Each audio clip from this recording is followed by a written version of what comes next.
How to inspect a motor that for purchase, or if you want to inspect it for a motor you've owned for years. We're going to start with the compression test because that's the most important thing. If it doesn't have compression, it's worthless. You can stop at that point. So we're going to start with that. So hopefully this will go smoothly here. Yeah, take the spark plugs out and you inspect the spark plugs at the same time. Pull them all out. It's only a 3-cylinder. Nice thing about a 2-stroke, each cylinder runs independently, so each plug should look the same. That's kind of a rich burn, but that's okay. We'd rather be rich than lean. Put that down. Take the other one down off. Tim, when you say rich, do you mean a lot of oil on the plug? Yeah, it's a little black, so it's getting more fuel than air, which you'd rather be rich than lean. Okay.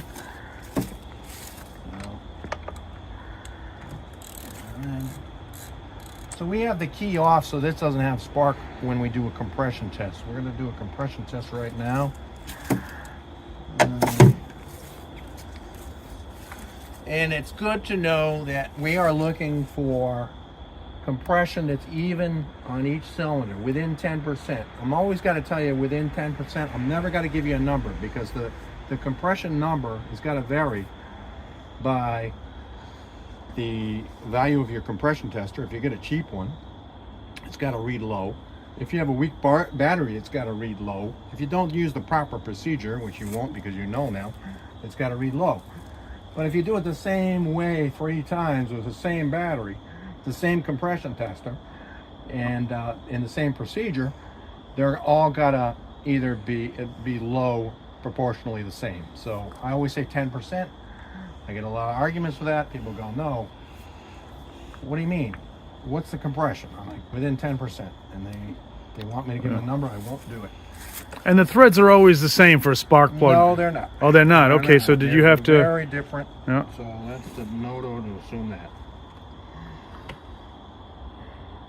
Let's see if this is going to work.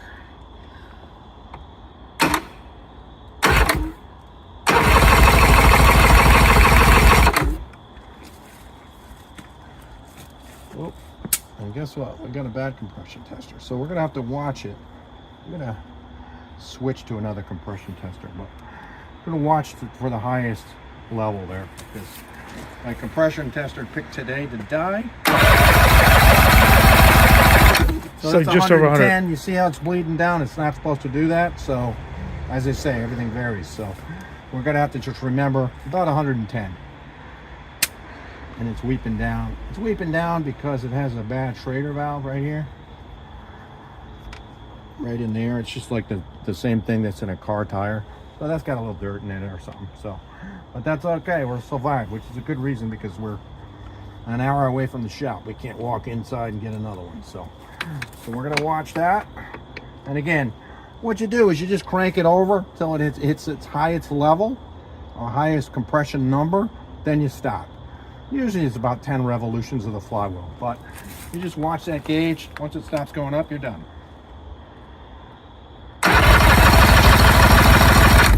About exactly the same again, and now it's not. Notice it's not weeping down now.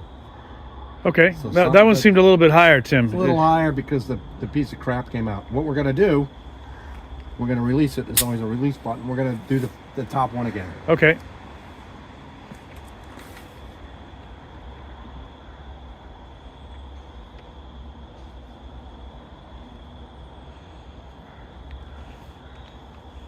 Just hand tighten that in there, Yeah, I guess, exactly. huh? There's an O-ring in there. All right. Well, it's not showing the gauge. There you go. There you go. All right. So, are you even?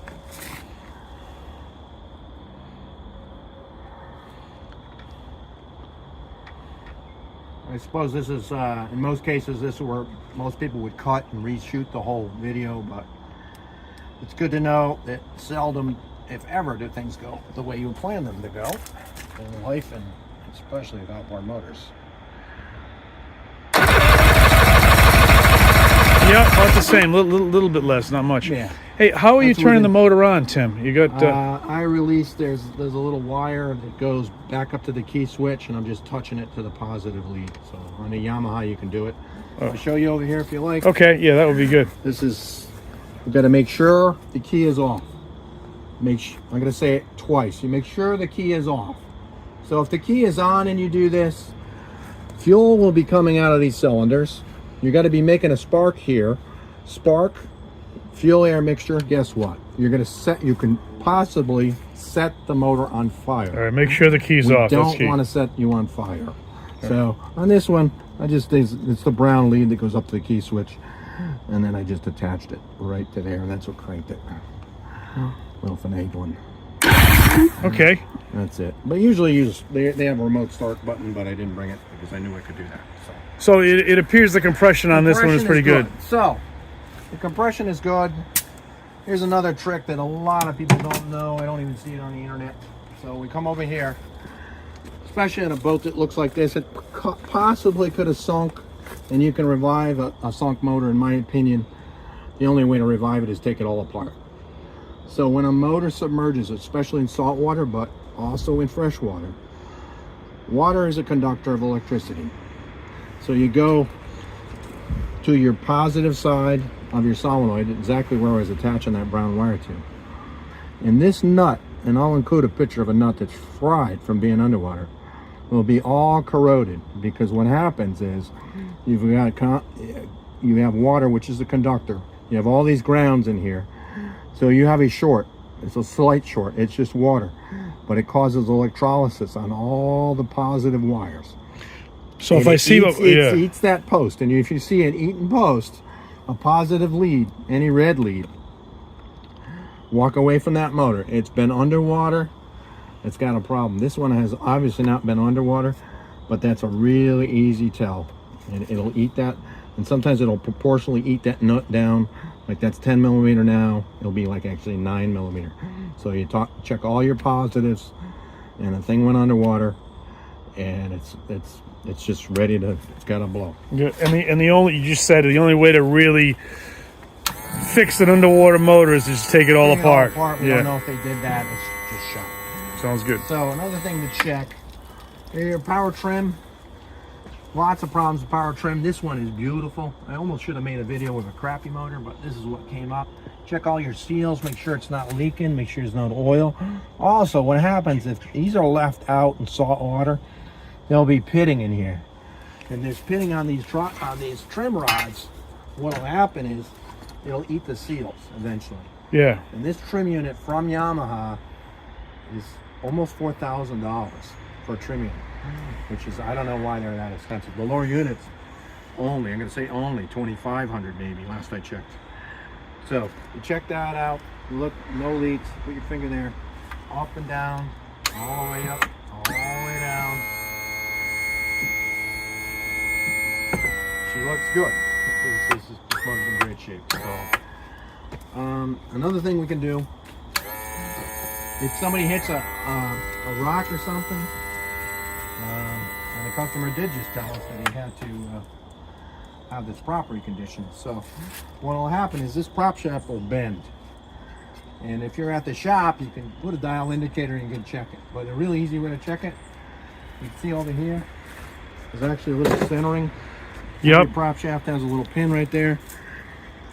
I can see it by eye, but if you haven't done it every day for a long time, it's hard to see by eye. So if that's bent, you put a screwdriver in there and you turn this. Now if that was bent, this screwdriver would be going boom, boom, boom, boom, boom, boom. Okay. And that shaft would be bent. And a lot of people are like, well, I just get a little vibration. Well, no. It's another problem that's got to bite you in the ass later, because the prop shaft's bent here.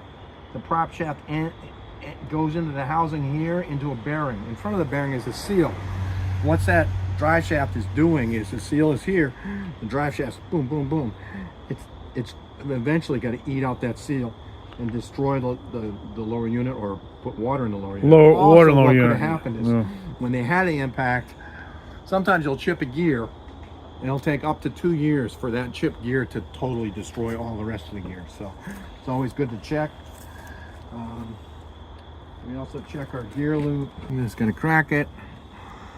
If it's been sitting a long time, which this one has, and there's water in there, it'll be pure water. If it's just been used, it'll be emulsified a little bit.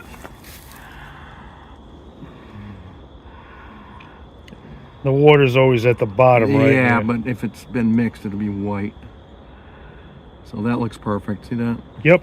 Not too many filings on there, so that looks really good.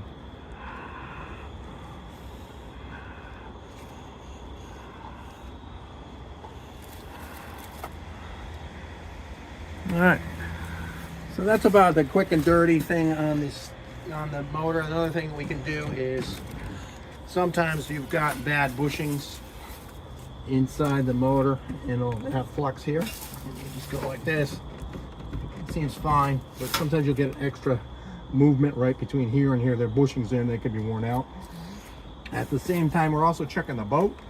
You can check the transom. If you have a really soft transom, this one's a little soft. First of all, you hear it, but then it takes a lot. Our transom seems pretty solid, which is surprising. This is an old boat. But if the transom is bad, when you flex on this, if there's any cracks, you'll see it. Flex the transom, you'll see the transom move. The transom is actually pretty strong. It's actually in decent shape. So that's the way to check the transom. So that's the quick and dirty on how to test the motor when it's not running. We're going to start it up, do a few other tests. We're going to do some running tests. We're going to make sure it's pissing water. We're going to make sure it shifts. And we're also got to, this is a handy tool. This is actually designed to crimp off hoses, but I use it to pull spark plug leads. What you're going to be able to do two things. You're going to know it has spark on each cylinder. You're going to hear a click, click. And you might even see an arc here. We'll get the camera really close when I do that. And the motor should drop down proportionally. So it's a drop test. You're dropping each cylinder. So we'll do that when it's running. We're going to make sure it shifts. So those are the running tests. Be warned, every motor can sound great out of the water. A load test in the water, even if it's just on the trailer, is the best way to go, because no matter what, we always rebuild the carburetor on every motor we buy, carburetors on every motor that we buy. It's just part of our reconditioning process, and that's why we can warranty them for a year where others don't. All right, go ahead.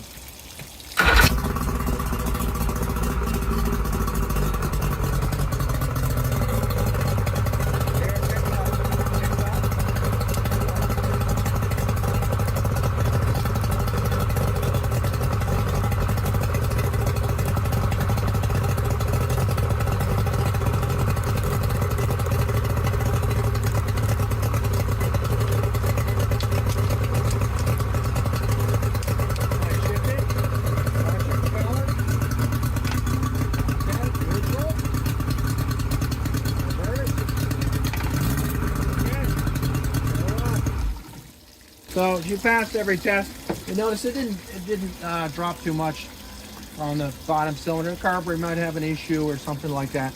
No big deal. It did have spark. You probably couldn't hear it on the video, but I could hear it click, click, click. So I had spark on every cylinder. Unfortunately, I forgot my spark tester, but you should spark it, test it, and we can make a quick video on that if you like.